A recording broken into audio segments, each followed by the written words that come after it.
देसी तड़का, घर का तड़का।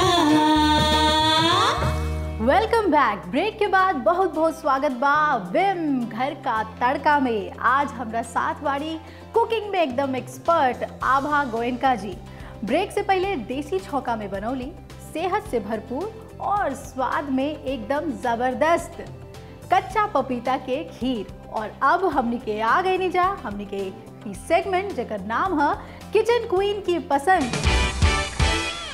और आज के किचन क्वीन आभा जी बनाई हैं अपन पसंद के 7 मंजिला रोटी।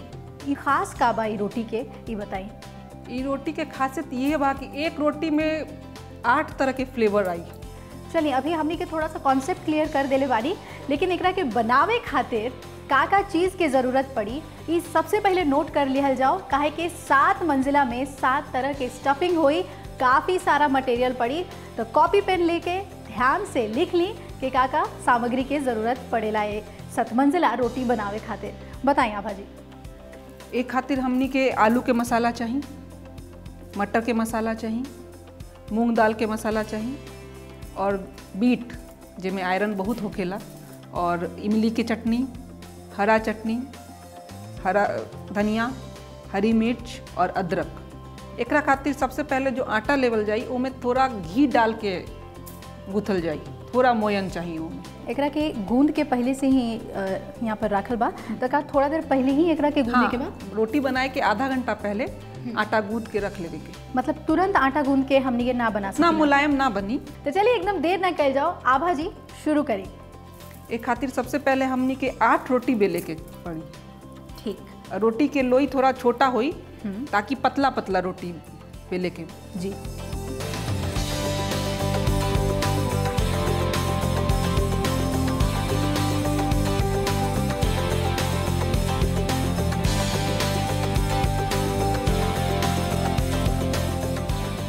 अब रोटी सब बेला गई। सबसे पहले कौन स्टफिंग हमनी के डाल रहल बानी? सबसे पहले आलू के मसाला लगे। अच्छा।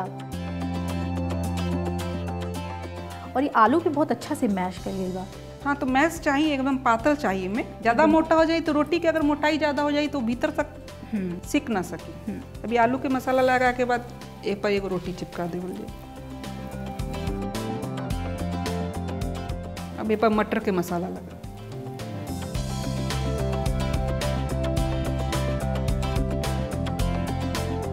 फिर पे एक रोटी चिपका देवल जाए जी। अब फिर मूंग दाल के मसाला लगा दें।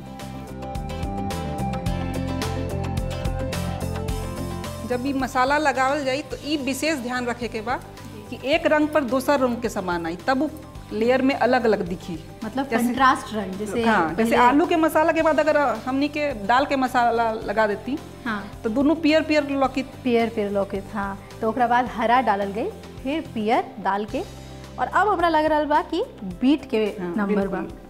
सलाद में इस्तेमाल होए वाला एकदम चुकंदर लाल लाल बहुत सुंदर रंग दे रहा बा।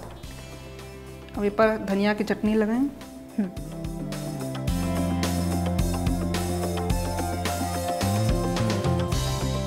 लगाते समय ध्यान रखे के बाद कि किनारी भी बढ़िया से सट जाए आपस में, ताकि फीलिंग बाहर हाँ बाहर ना निकले। अब इमली की चटनी लगाएं। अब सबसे ऊपर में अदरक, ताकि कच्चा सामान बा तो तवा के संपर्क में पहले आई। अच्छा। ताकि सीज जाए।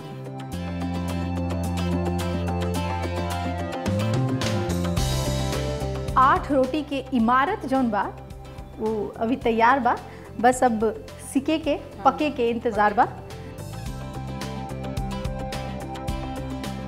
एकरा सेकते समय ध्यान रखे के बा कि गैस एकदम मध्यम आंच पे हुई। अच्छा, मतलब गर्म होए के बाद आंच तेज करे के जरूरत नहीं, काहे कि इनमें बहुत लेयर बा। अगर तेज आंच पे हुई तो तुरंते लाल हो जाए, भीतर के लेयर सिकी ना। अब ए पर घी लगावल जाए, जैसे परोठा अपनी के सेकेला ना, ऊपर से घी लगा के। आभा जी, ये जे डिश रउआ बना रहल बानी, एमे राउत परीक्षा ये बा कि बीच के रोटी सीकी के ना सीकी। बिल्कुल। अगर किनारा कच्चा रह जाए तो फिर कहे वाला कहे ले कि बनावे वाला अनाड़ी बा, तो वो चीज़ ना होए के एक चीज़ चाहिए। और, जैसे सीख जाए तो ए पे बीच में हल्का हल्का चक्कू से छेद कर देवल जाए ताकि घी अंदर तक जाए और भीतर के भी लेयर्स कड़क हो जाए। अच्छा ये बताइए कि जो बच्चा लोग एकदम अचानक से डिमांड कर देले कि पिज़्ज़ा खाए के मन बा, उ लोग देसी खाते पिज़्ज़ा हैं। बा। ये एकदम देसी पिज़्ज़ा बा, एकदम सही कह रही रहुआ। ये एकदम देसी पिज़्ज़ा बा तैयार। और सेकते सेकते ही घी डाले के बाद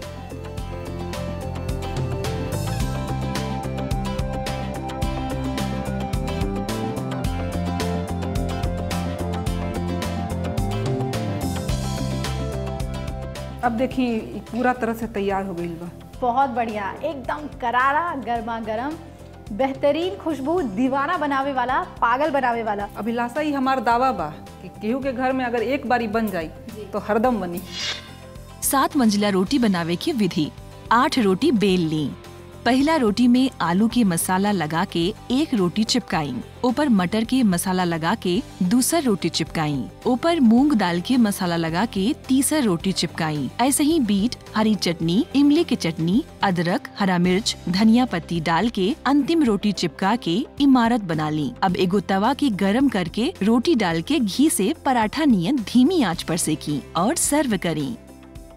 कहीं मत जाएं, आगे हुई हमनी के सेगमेंट खान पान, जौना में देसी छौंका में बनल कच्चा पपीता के खीर और किचन क्वीन के पसंद में बनल ई अनोखा 7 मंजिला रोटी के मजा लिहल जाए पूरा परिवार के साथ बैठ के। फौरन हाजिर हो रहल बानी, रउआ लोग हमनी के साथ बनल रही और देखत रही विम घर का तड़का। ये है देसी तड़का, विम घर का तड़का।